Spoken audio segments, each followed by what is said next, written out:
Our 11 Investigates team has been working on a wide variety of stories, and tonight we're going to hear what this week has looked like for them and what we can soon expect to hear and see. Investigators Brian Duggar and Kaylee Maritat joining us now live in studio. Kaylee, tell us what you've been looking into this week.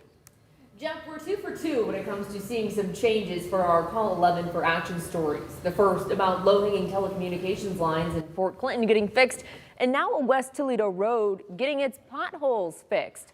I talked with Paul Juriskowski, who has lived on California Boulevard since 1959.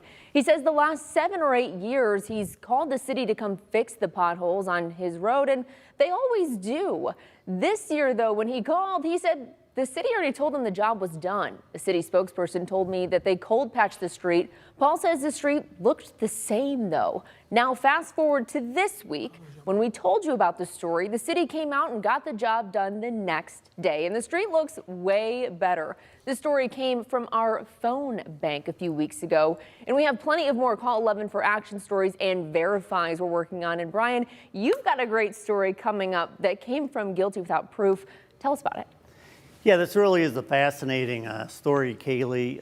It's about dark pleas, and this term was coined by Ohio Supreme Court Justice Michael Donnelly, who I talked to earlier this week for this story. Now, these are post-conviction plea deals that prosecutors offer when someone in prison has a legitimate innocence claim. And this recently happened to Wayne Brady and Carl Willis from our Guilty Without Proof series. They were offered a chance to go home in exchange for pleading to lesser charges. So far, I know it has happened 4 times in the last 2 years in Lucas County. Now, the good news is all 4 of those people got to go home. The bad news is they had to give up their innocence claims, and Justice Donnelly says it's the legal equivalent of holding a gun to an inmate's head.